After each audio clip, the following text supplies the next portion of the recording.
Okay બોલો. જય માતાજી. આજનો વિષય એવો છે કે ટેલેન્ટનો, જે આજના ગુજરાતના રાજ્ય વિશે આ ટપુસેના વાત કરશે. ચલો નાનભાઈ સ્ટાર્ટ કરો. જય પ્રશ્ન માતાજી. પૂછીએ. ગુજરાત રાજ્યના આવતીકાલે કદાચ ભારત દેશમાં આપણે લઈશું. સૌથી પહેલા પ્રશ્ન એ છે કે ગુજરાતનું પાટનગર કયું છે? જેને આવડશે એ હાથ ઊંચો કરશે. ગુજરાતનું પાટનગર બોલો.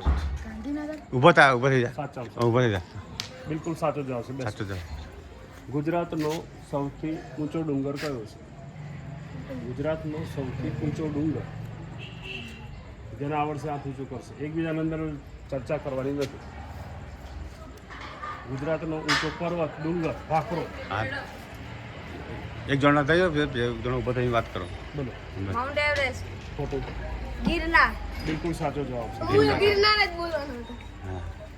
ચાલો, ગુજરાતનો વિસ્તારની દ્રષ્ટિએ સૌથી મોટો જિલ્લો કયો છે?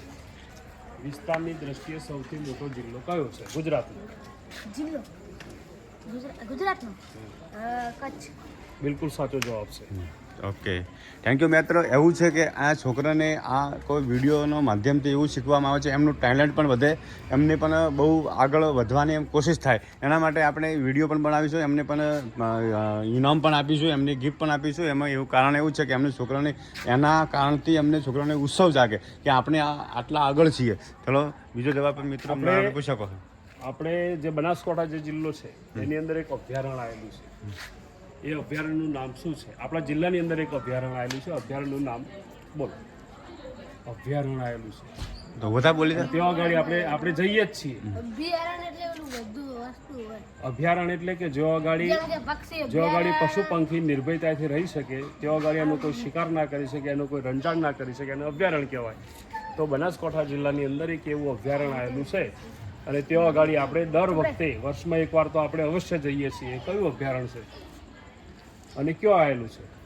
ગાંધીનગરમાં. બનાસકાંઠા જિલ્લાની વાત કરું છું. નળ સરોવર. બનાસકાંઠા જિલ્લાની વાત છે. ચલો, એક પણ ના આવડતો નથી. એક પણ તો આવડતું. બનાસકાંઠા જિલ્લાની અંદર જયસરનું અભયારણ્ય આવેલું છે. કયું? જયસરનું રીંછનું અભયારણ્ય આવેલું છે અને એ છે બાલારામનો વિસ્તાર. બાલારામ તમે ગયેલા છો? ના. બાલારામ નથી ગયા? ગયેલા. બાલારામ બધા જ ગયેલા છો. ગયેલા.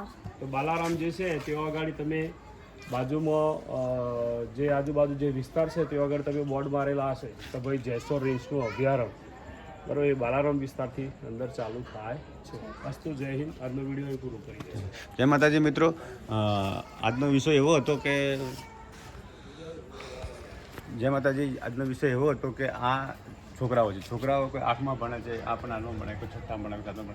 એનું કારણ એવું છે કે આપણે એમને આ ટેલેન્ટ આવવાથી એમને યાદ શક્તિ રહે અને કયા વિસ્તારમાં કયું પેલું આવ્યું છે, મંદિર આવ્યું છે, શું આ છે, એના કારણે એમને મગજની અંદરમાં કહેવામાં આવે કે આ આપણી આપણને ખબર નથી, પણ તો છતાં આપણને આ વિડીયો માધ્યમથી બીજા પણ છોકરાને ટેલેન્ટ મળે, પણ એ પણ એને યાદ શક્તિ રહે.